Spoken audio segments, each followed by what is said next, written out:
Hello મિત્રો, પુરખ્યા Hanuman part 2 માં તમારું સ્વાગત છે। આજના નવા બ્લોગમાં તમારું સ્વાગત છે। અમે આવી છે પુરખ્યા હનુમાનજી મહારાજ। પહેલાં આવી ગયા હતા પણ દર્શન થયા નહોતા। દર્શન થયા હતા પણ ગળદી બહુ હતી। અને આ છે કાર્યાલય અને સામે છે બધાય રૂમ।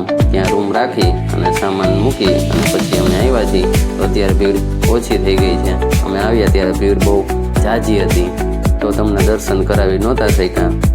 અને ઉપર છે હનુમાનજી મહારાજ, પુરખ્યા હનુમાનજી વિજય હતા।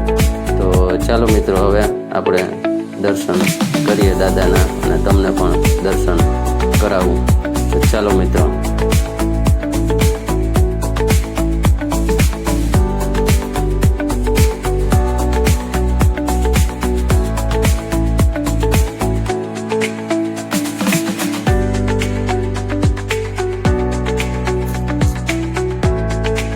આ છે હનુમાનજી મહારાજનું મંદિર અને અંદર છે સાક્ષાત પુરખ્યા હનુમાનજી મહારાજ જે સ્વયંભૂ પ્રગટ થયા છે।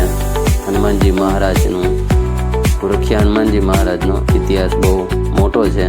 તેનો એક વિડીયો બનાવીશ, તેમાં એનો આખો ઇતિહાસ જણાવીશ। જો હનુમાનજી મહારાજના દર્શન કરજો મિત્રો। પુરખ્યા દાદા સદા સર્વદા બોલો જય શ્રી રામ મિત્રો। અને બાજુમાં જ એક મંદિર છે, તે છે રામ દરબાર। તે રામ ભગવાનનું મંદિર છે, તે પણ ખૂબ સુંદર છે। અને બાજુમાં જ એક ત્રીજું મંદિર છે, તે છે મહાદેવનું મંદિર, ગંગેશ્વર મહાદેવ। અત્યારે એક માળી છે એ મંદિરની સાફ સફાઈ કરે છે। સારું છે, ચોખ્ખું રહે, સાફ સફાઈ કરે એટલે। અને આ છે બહારનો વ્યૂ। યાત્રાળુઓ આવે તો તેમના માટે વિશ્રામ કક્ષ રાખેલો છે। સવારે આવીને સાંજે ઘર તરફ જવું હોય તેના માટે વિશ્રામ કક્ષ બનાવેલો છે। અને આ મંદિરમાં યાત્રાળુઓ બેસી અને ટાઈમ સ્પેન્ડ કરી શકે છે, હનુમાન ચાલીસા બોલી શકે છે। અહીં બધા હનુમાન ચાલીસા બોલે પણ છે। બહારનો વ્યૂ તો કેવો મસ્ત લાગે છે। બહાર ખૂબ મોટું મેદાન છે, બે બાજુ આ રૂમની સગવડ છે। એસી રૂમ છે, નોન એસી રૂમ પણ છે, બે રૂમ છે।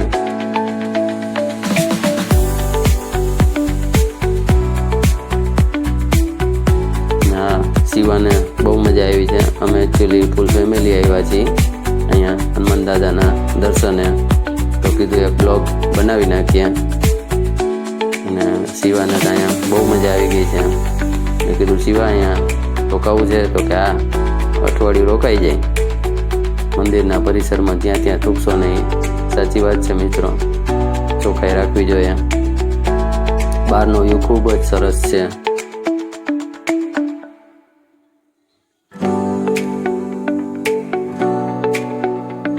જય હનુમાન દાદા। કમેન્ટમાં જય શ્રી રામ લખજો મિત્રો, જય હનુમાન દાદા લખજો, જય પુરખ્યા હનુમાનજી મહારાજ। લાઈક કમેન્ટ કરજો મિત્રો। અને હા, આજે અહીંયા એક પ્રોગ્રામ છે જે બાળાઓ રાસ લેવાની છે, તે પ્રોગ્રામની તૈયારીઓ ચાલુ છે। તો જો આ પ્રોગ્રામ છે, બાળાઓ બહુ મસ્ત રાસ લે છે। એક જ સરખા તાલે બધી બાળાઓ રાસ લે છે। અને એક ભાઈ અહીંયા છે જે સુંદર મજાની વાંસળી વગાડેલી છે।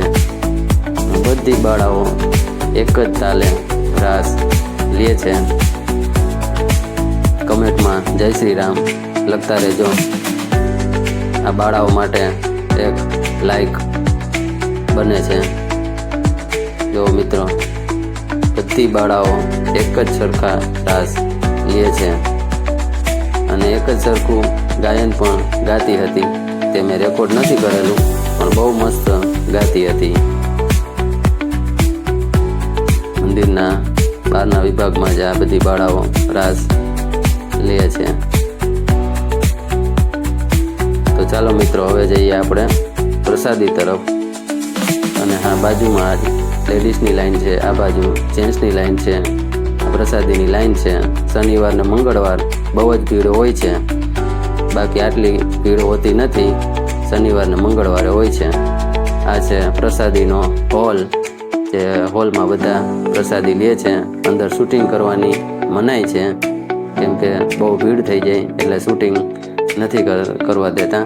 અને આ છે કાર્યાલય, જે આપણે રૂમ રાખવો હોય તો કાર્યાલયનો સંપર્ક કરી રૂમ રાખી લેવાનો. આ છે રૂમ તરફ જવાનો રસ્તો, અંદરથી રૂમમાં જઈ શકાય છે.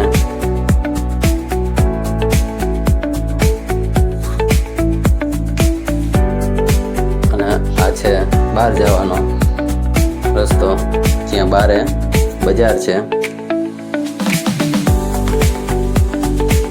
ઉપરનો વ્યૂ કેવો મસ્ત લાગે છે, જુઓ મિત્રો, બહુ મસ્ત છે. ઉપર ધજા ફરકે છે. કમેન્ટમાં જય શ્રી રામ લખતા રહેજો.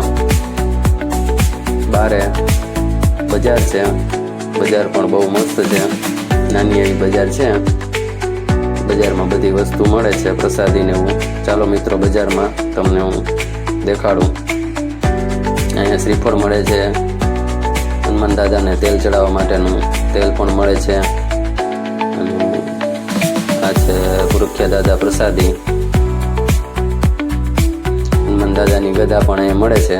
જે આપણે શહેરમાં નાની નાની ડેરીઓ હોય છે, હનુમાન દાદાની ત્યાં ગદા હોય છે, તે બધા અહીંથી લઈ અને પ્રસાદી રૂપે હનુમાન દાદાની ગદા ધરે છે ત્યાં. અહીંયા છે એક સ્ટોલ, ત્યાં પર્સ ને માળા એવી નાની નાની વસ્તુઓ છે. કિચન છે, બહુ મસ્ત કિચન છે. શિવાને કિચન ગમી ગયું છે, ખરીદી કરે છે અને કરાવશે. પપ્પા મને કિચન લઈ દ્યો. બારે ગેટ છે, એ છે ગામનો ગેટ છે, ત્યાં રહેવાસીઓ ગામમાં રહે છે. તો ચાલો મિત્રો, કમેન્ટ કરતા રહેજો, લાઈક શેર સબસ્ક્રાઈબ કરજો મિત્રો. તો આ છે પુરખિયા હનુમાન પાર્ટ 2. પાર્ટ 3 માં મળીએ. જય શ્રી